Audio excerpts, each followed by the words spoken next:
অশ্বমেধের ঘোড়া, যাকে থামাতে এখনো পর্যন্ত বিরোধীরা থরথর করে কাঁপছে।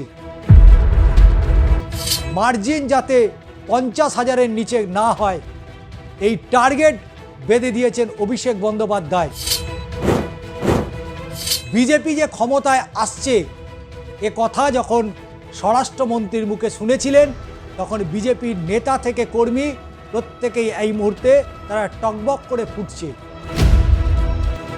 একদিকে যখন বিজেপি রণকৌশল তৈরি করছে এবং সেই রণকৌশলের মাঝে উত্তর থেকে দক্ষিণ, পূর্ব থেকে পশ্চিম ছুটে বেড়াচ্ছেন রাজ্যের মুখ্যমন্ত্রী এবং তৃণমূল কংগ্রেসের সেনাপতি অভিষেক বন্দ্যোপাধ্যায়। তাহলে কি আবারও 2021-এর মতন বিপুল পরিমাণের আসন নিয়ে শাসক দল তৃণমূল কংগ্রেস ফেরত আসছে? তিনি তো এখন অশ্বমেধের ঘোড়া। তাকে আটকাবে কে? তাকে থামাবে কে? বাংলায় কি সেরকম বিরোধী কেউ আছেন? একের পর এক সভা।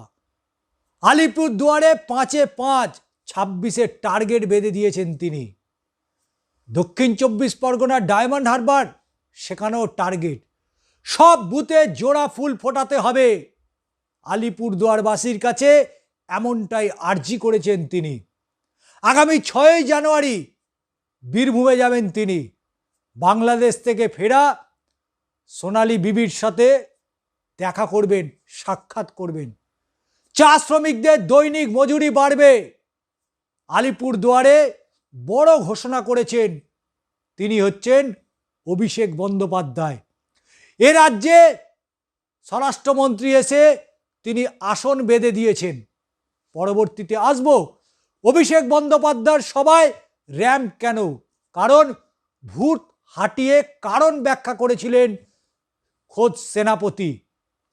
বছরের শুরু থেকেই গোটা মাসব্যাপী আবারও জিতবে বাংলা কর্মসূচি নিয়েছে তৃণমূল কংগ্রেস এবং সেই কর্মসূচির অংশ হিসাবে জেলায় জেলায় রণসংকল্প সভা করছেন সাংসদ সেনাপতি অভিষেক বন্দ্যোপাধ্যায়। এবং আলিপুরদুয়ারে মাঝের ডাবরি চা বাগানের সভা ছিল তার। চা শ্রমিকদের তিনি বার্তা দেন এবং শুধু তাই নয়, সরাসরি আমরা দেখেছি যে তিনি একের পর এক চা শ্রমিক শুধু নয়, আলিপুরদুয়ার থেকে কলকাতা, দক্ষিণ 24 পরগনা থেকে উত্তর 24 পরগনা, বক্তৃতার মাঝেই সভাস্থলে তিনি 3 জনকে হাজির করিয়েছিলেন ডায়মন্ড হারবারেতে। তাদের 2 জন পুরুষ, একজন নাম হচ্ছে মনিরুল মোল্লা, অন্যজনের নাম হরেকৃষ্ণ গিরি এবং তৃতীয় একজন মহিলা যার নাম মায়া দাস বলে জানিয়েছিলেন অভিষেক বন্দ্যোপাধ্যায়। তার অভিযোগ এই 3 জনকেই এসআইআর প্রক্রিয়ায় মৃত ঘোষণা করেছে কেন্দ্রীয় নির্বাচন কমিশন। ডায়মন্ড হারবারের সাংসদ অভিষেক বন্দ্যোপাধ্যায় জানিয়েছেন এই যে 3 জনকে দেখছেন তাদের এই 2 জন যারা সভামঞ্চে হাজির হওয়া 2 পুরুষকে মেটিয়া বুরুজের বাসিন্দা, আর ইনি অর্থাৎ মহিলা তিনি কাকদ্বীপের। নির্বাচন কমিশন এদের মৃত ঘোষণা করেছে। এই সংখ্যাটা আরো অনেক বেশি। শুধু এদের নয়, এদের মতো আরো 24 জন রয়েছে দক্ষিণ 24 পরগনায় যাদেরকে মৃত বলে ঘোষণা করেছে নির্বাচন কমিশন। স্বচ্ছতা কোথায় প্রশ্ন তুলেছেন তিনি। কিন্তু কোচবিহারে জয় বাংলা স্লোগান সভা শেষ করেছেন অভিষেক বন্দ্যোপাধ্যায়। তবে দীর্ঘ সময় আমরা দেখেছি যে অভিষেক বন্দ্যোপাধ্যায়ের এই প্রকল্প, তার যে ড্রাইভ, সেটা নিয়ে অবশ্যই বিশ্লেষণে আসব। কি বলেছেন কোচবিহারে এবং ডায়মন্ড হারবারে। এ রাজ্যে যখন কেন্দ্রীয় স্বরাষ্ট্রমন্ত্রী অমিত শাহ এলেন, বিজেপি নেতা মন্ত্রীদের সাথে বৈঠক করলেন এবং তারপরে তিনি বললেন বাংলায় 2/3 ভোট তারা পাবেন। অর্থাৎ বিজেপি যে ক্ষমতায় আসছে এ কথা যখন স্বরাষ্ট্রমন্ত্রীর মুখে শুনেছিলেন, তখন বিজেপির নেতা থেকে কর্মী প্রত্যেকেই এই মুহূর্তে তারা টকবক করে ফুটছে।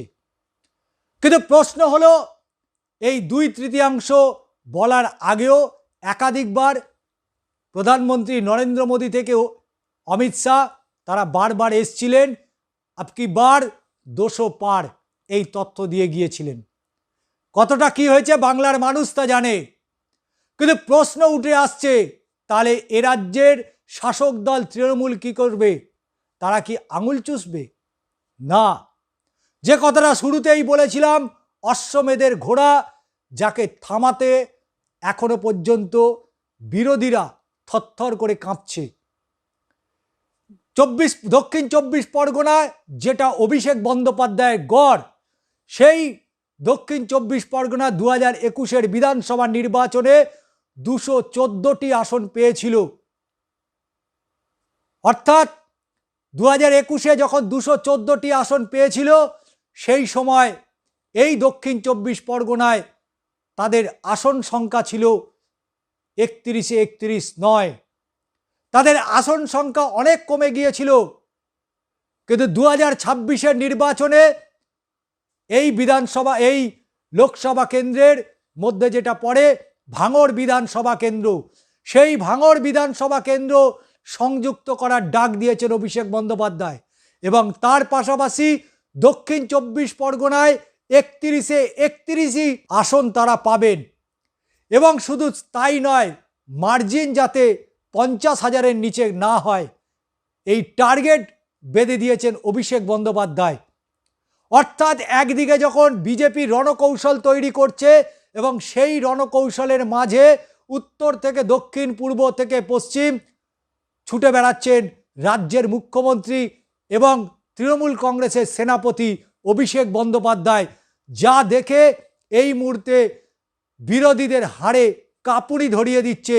তাহলে কি আবারও 2021-এর মতন বিপুল পরিমাণের আসন নিয়ে শাসক দল তৃণমূল কংগ্রেস ফেরত আসছে?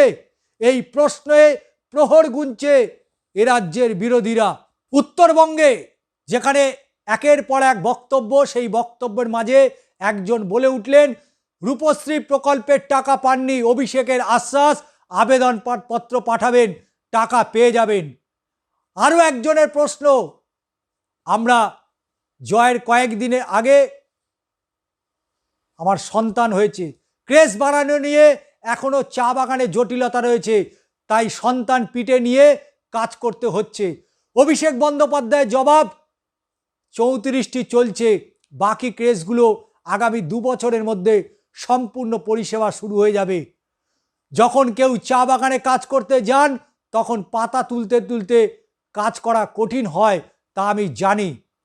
যত তাড়াতাড়ি সম্ভব এই সমস্যা মেটানোর চেষ্টা করব, কথা দিয়েছেন সেনাপতি অভিষেক বন্দ্যোপাধ্যায়।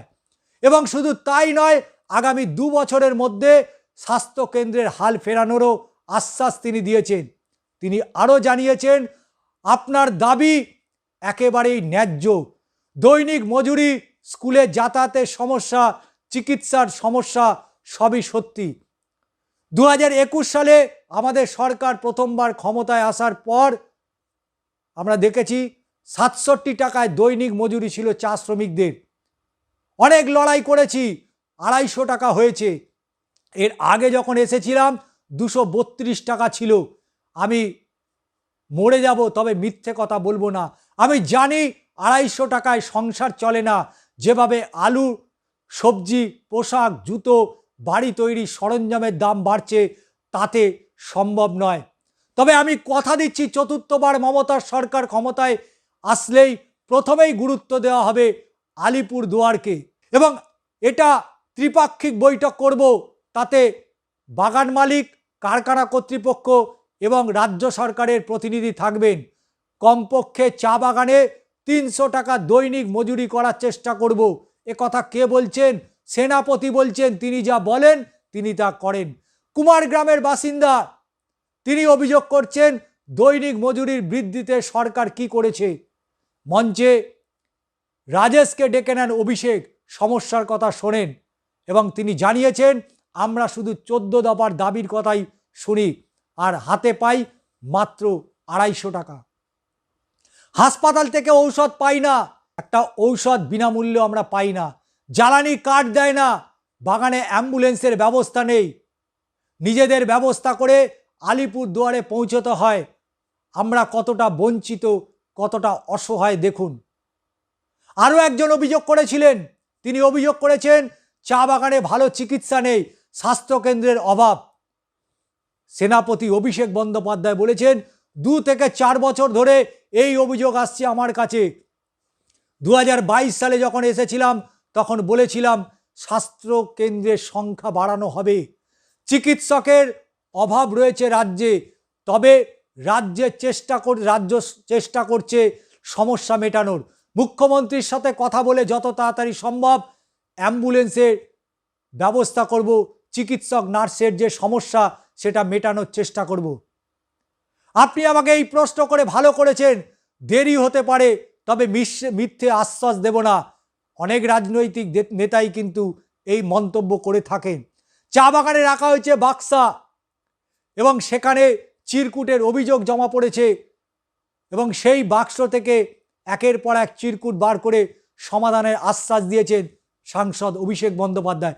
চা বাগানের জমিতে বাড়ি কোম্পানি এনওসি দিচ্ছে না, বাড়ি মেরামতি করা যাচ্ছে না, জমির পাট্টা দিচ্ছে না, অভিযোগ জানান কালচিনির এক বাসিন্দা। এবং সেই প্রশ্নের উত্তরও তিনি দিয়েছেন, কোথাও কোথাও জমি জট রয়েছে, সমাধানে কিছুটা সময় লাগছে, আপনি আর একটু অপেক্ষা করুন, হয়তো দেরি হচ্ছে, সমস্যা মিটে যাবে। তৃণমূল নেতৃত্বকে অনুরোধ করব প্রশাসনের সহযোগিতায় সমস্যার সমাধান করুন। কালচিনি থেকে আরও একজনের প্রশ্ন, দুবাইতে কাজ করেন স্বামী, এসআইআর শুনানিতে ডেকেছে, ভারতে ফেরার টাকা নেই, ছুটিও পাচ্ছেন না। এদিকে বিএলও বলছেন না আসতে পারলে ভোটার তালিকা থেকে নাম বাদ হয়ে যাবে, আমি কি করব? তারও সমাধান দিয়েছেন অভিষেক বন্দ্যোপাধ্যায়। আপনাকে বুঝতে হবে এভাবে কারণ নাম ভোটার তালিকা থেকে বাদ দেওয়া যায় না। তালিকায় নাম থাকলে কমিশন তা জোর করে কেটে দিতে পারে না। আপনার কাছে বৈধ কাগজপত্র আছে, পাসপোর্ট আছে, ভিসা আছে, তাই অনলাইনে 6A ফর্ম পূরণ করুন।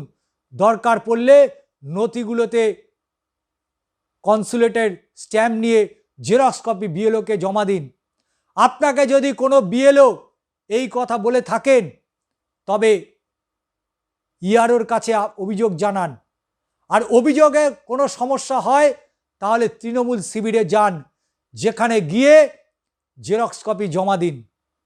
চিন্তা করবেন না, অভিযোগ বক্সে জমা পড়া চিরকুট থেকে মঞ্চে দাঁড়িয়ে সমস্যার সমাধানের চেষ্টা করেছেন সাংসদ অভিষেক বন্দ্যোপাধ্যায়। তিনি বলেছেন যত ইডি সিবিআই লাগাও তৃণমূল জিতবে, হুঙ্কার দিয়েছেন সাংসদ অভিষেক বন্দ্যোপাধ্যায়।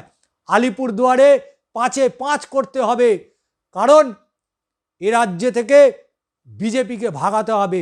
আলিপুরদুয়ারের প্রতিদানের সময় 26-এর নির্বাচনের টার্গেট বেঁধে দিয়েছেন অভিষেক বন্দ্যোপাধ্যায়। অভিষেক আরও বলেছেন এই বাংলার কারোর কাছে মাথা নত করবে না, দিল্লি অপশক্তির কাছে মাথা নোয়াবে না। বিজেপির উন্নয়নকে খোঁচা দিয়েছে অভিষেক। ওরা ভোট চাইতে আসলে আগে রিপোর্ট কার্ড চান। আমরা উন্নয়নের পাঁচালি দিয়েছি, কোথায় গেলে বিজেপি রিপোর্ট কার্ড পাওয়া যাবে? চিকেন প্যাটিস বিক্রেতাকে হেনস্থা করায় সরব হয়েছেন অভিষেক বন্দ্যোপাধ্যায়। চিকেন প্যাটিস বিক্রি করলে মারছে, কোথায় মারছে? যেখানে গীতা পাঠের আসর বসছে। ওরা ঠিক করবে কে কি খাবে। আমি হিন্দু, আমার ধর্ম কাউকে মারধর করতে শেখায়নি। অভিষেকের আর্জি সব বুথে জোড়া ফুল ফোটাতে হবে, বিজেপি হারলে তবেই আলিপুরদুয়ার দৌড়বে।